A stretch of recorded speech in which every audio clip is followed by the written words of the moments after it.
Le lait de chèvre est présent sur presque tous les continents de la planète. Depuis les montagnes arides d'Asie centrale jusqu'aux vallées verdoyantes d'Europe, la chèvre accompagne l'humanité depuis plus de 10 000 ans. C'est l'un des tout premiers animaux à avoir été domestiqué par l'homme, bien avant la vache ou le mouton. Mais la raison pour laquelle ce lait est produit aujourd'hui change complètement d'un endroit à l'autre. Dans certaines régions du monde, c'est une question de survie brute. Dans d'autres, c'est le moteur d'une industrie de masse. Et ici, en France, le lait de chèvre a toujours occupé une place singulière. Longtemps surnommée la vache du pauvre, la chèvre s'est hissée, au fil des siècles, au sommet de la gastronomie mondiale. Bénéficiant d'un climat favorable, d'une géographie diversifiée et d'un savoir-faire historique jalousement gardé, la France a érigé la production caprine au rang d'art. Alors que d'autres nations produisent pour la poudre ou la subsistance, nous l'avons transformée en marque prestigieuse, en fromage au lait cru incontournable et en appellation d'origine protégée. Aujourd'hui, nous allons faire le tour du globe pour comprendre comment différentes cultures, marchés et défis climatiques ont façonné la production de lait de chèvre et surtout plonger au cœur du modèle français pour découvrir comment notre pays est devenu le maître incontesté de cette filière et quels sont les immenses défis qui l'attendent. Quand on parle de production mondiale, l'Asie occupe le centre absolu de la carte quant au volume. C'est là que se trouvent les plus grands troupeaux de la planète, tirés par des géants comme l'Inde, le Pakistan, le Bangladesh et plus récemment la Chine. Mais comprendre cette hégémonie asiatique exige d'aller bien au-delà des simples statistiques. En Inde et au Pakistan, le lait de chèvre ne naît généralement pas comme une entreprise agro-industrielle structurée. Il naît dans l'arrière-cour, à côté de la maison, intimement mêlé à la routine familiale. Les chèvres, souvent de race locale comme la Bital ou la Jamnapari, sont élevées en petits troupeaux de 2 ou 3 animaux. Elles se contentent de peu, quelques broussailles, peu de pâturage, des ressources en eau limitées. Et pourtant, elles offrent un rendement quotidien vital. Ce lait ne voit presque jamais l'intérieur d'une cuve réfrigérée industrielle. Il est consommé frais, bouilli sur le feu familial pour des raisons sanitaires, vendu sur les marchés de village ou échangé entre voisins. Dans ces régions où la chaleur accablante et le manque d'espace rendent l'élevage bovin difficile pour les plus pauvres, la chèvre est la principale, voire l'unique source de protéines animales liquides. Ici, le lait n'est pas un choix culturel raffiné, c'est une barrière contre la malnutrition. Mais attention, l'Asie cache une double réalité. Plus au nord, en Chine, le scénario bascule. Face à la demande croissante d'alternatives au lait de vache, souvent mal digérées par les populations asiatiques en raison de l'intolérance au lactose, la Chine a massivement investi dans d'immenses fermes caprines ultramodernes. Leur objectif n'est pas le fromage, mais la poudre de lait de chèvre, notamment pour les préparations pour nourrissons. C'est un marché devenu millionnaire où la génétique est importée à prix d'or et où la technologie remplace la tradition. Si en Asie, le lait de chèvre oscille entre subsistance et industrialisation, en Afrique, il représente quelque chose d'encore plus fondamental, résister là où la nature ne pardonne pas. Une grande partie de la production africaine a lieu dans des régions arides, dans la ceinture du Sahel ou dans la Corne de l'Afrique, où les précipitations sont imprévisibles et la végétation quasi inexistante la majeure partie de l'année. Dans ces environnements extrêmes, la chèvre est la base absolue de l'économie rurale. Les peuples nomades et semi-nomades comme les Maasai ou les Peuls dépendent de leur cheptel. Les chèvres parcourent des dizaines de kilomètres sous un soleil de plomb, consomment des épineux que seul le chameau accepterait de manger et continuent de produire ce précieux liquide blanc. En Afrique, la chèvre est souvent appelée le compte-banque des femmes. L'élevage caprin est très souvent géré par les femmes des villages.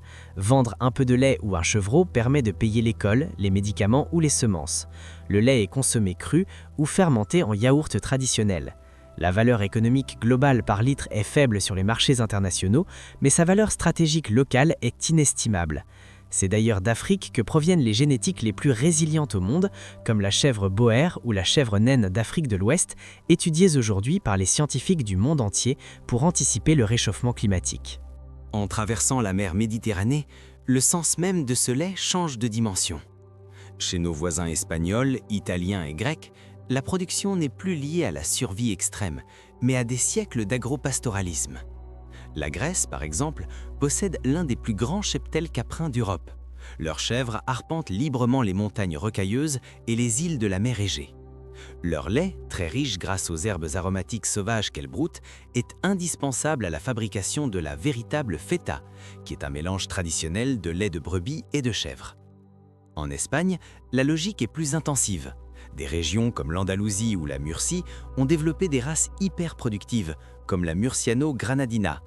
Les Espagnols ont structuré de formidables filières de collecte. Une grande partie de leur lait de chèvre est d'ailleurs exporté. Devinez où? Vers la France, pour combler nos besoins lorsque notre propre production nationale ne suffit pas à étancher notre soif de fromage. Le producteur du sud de l'Europe vend une histoire, un territoire, tout en bataillant sur des marchés de gros très compétitifs. De l'autre côté de l'Atlantique, le lait de chèvre occupe un espace sociologique totalement différent. Aux États-Unis et au Canada, il n'est pas la base de l'alimentation populaire, ni une tradition millénaire. Il est, avant tout, un produit de niche premium. Porté par un public urbain, souvent californien ou new-yorkais, soucieux de sa santé, la consommation américaine de lait de chèvre grimpe. Il est commercialisé sous l'angle de la digestibilité, de la faible teneur en cholestérol et de ses propriétés hypoallergéniques.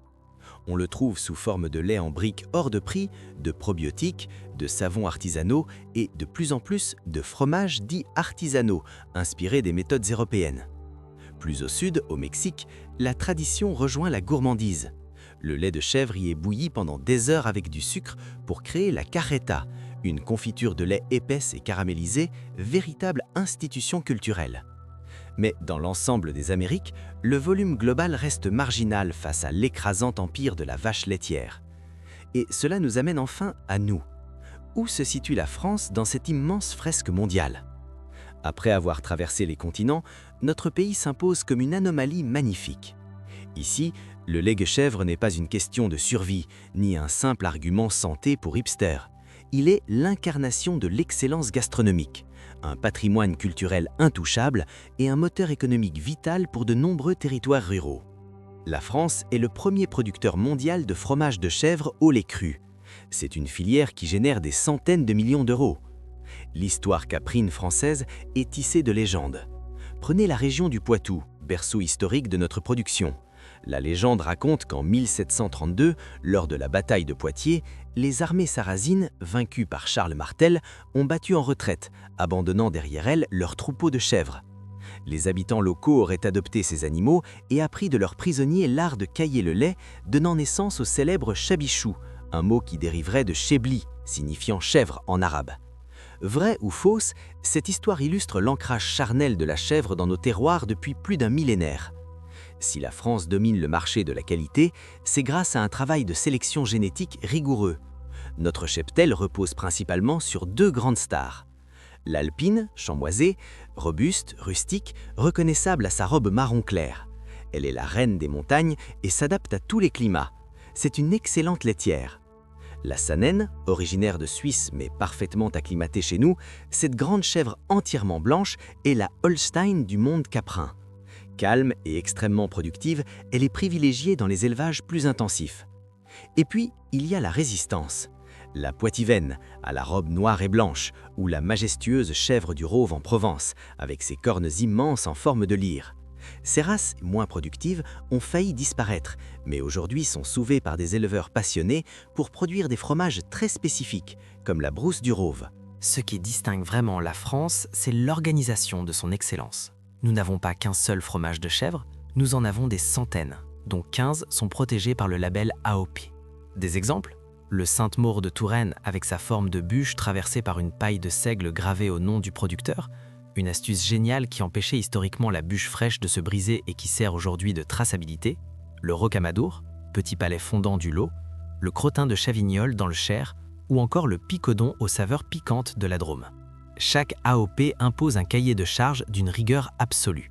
Temps de pâturage obligatoire, alimentation issue de la zone géographique, méthode de moulage à la louche, utilisation de lait cru non pasteurisé. C'est ce système qui permet aux producteurs français de ne pas simplement vendre une commodité laitière, mais de vendre de l'or blanc. Une petite exploitation de 80 chèvres qui transforme et vend en vente directe sur les marchés peut faire vivre une famille, là où il faudrait 200 vaches pour dégager le même salaire en agriculture conventionnelle. Mais ne nous y trompons pas. Derrière les belles vitrines des fromageries parisiennes, le modèle français traverse des zones de turbulence majeures. L'avenir de cette excellence est menacé par plusieurs facteurs. 1. L'esclavage de la traite et le renouvellement des générations. L'élevage caprin est l'un des métiers les plus exigeants de l'agriculture. Les chèvres doivent être traites 2 fois par jour, tous les jours, 365 jours par an. Il n'y a pas de week-end, pas de jours fériés. De plus, la fabrication fromagère demande une présence physique constante, moulage, retournement, affinage. Aujourd'hui, près d'un tiers des éleveurs caprins français approchent de l'âge de la retraite. Trouver des jeunes prêts à accepter ce niveau de sacrifice, malgré la passion pour le métier, est devenu le défi numéro 1 de la filière. 2. Le choc climatique. La chèvre est un animal qui déteste l'humidité, ce qui tombe bien avec le réchauffement climatique, penserez-vous. Mais la réalité est complexe. Les sécheresses successives dans le sud de la France et dans le bassin aquitain grillent les pâturages dès le mois de juin. Pour continuer à nourrir leurs bêtes, les éleveurs doivent acheter du fourrage, foin, luzerne, à des prix exorbitants, ce qui détruit littéralement la rentabilité de leur ferme. 3. Le sylvopastoralisme. Une solution d'avenir ? Pourtant, la chèvre est aussi une solution écologique fascinante pour la France. Contrairement aux moutons qui broutent l'herbe au sol, la chèvre est un débroussailleur naturel. Elle adore manger les ronces, les arbustes et les jeunes pousses d'arbres. Dans le sud de la France, de plus en plus de communes subventionnent des chevriers pour qu'ils fassent pâturer leurs troupeaux dans les massifs forestiers et la garrigue. En nettoyant les sous-bois, les chèvres créent des pare-feux naturels extrêmement efficaces contre les méga-feux de forêt estivaux. La chèvre redevient un outil d'aménagement du territoire. Partout dans le monde, le lait de chèvre a trouvé sa place. En Asie, il assure la survie de millions de ruraux ou remplit les biberons industriels. En Afrique, il défie des territoires hostiles. Aux Amériques, il séduit des consommateurs en quête de nouveautés et de santé.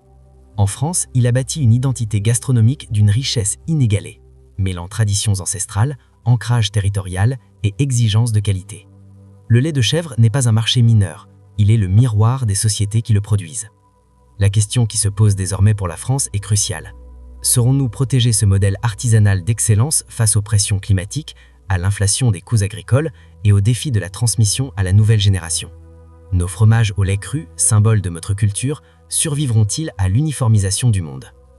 Et vous, saviez-vous que derrière votre simple rondelle de chèvre chaud se cachait une géopolitique aussi complexe? Consommez-vous souvent des fromages de chèvre AOP?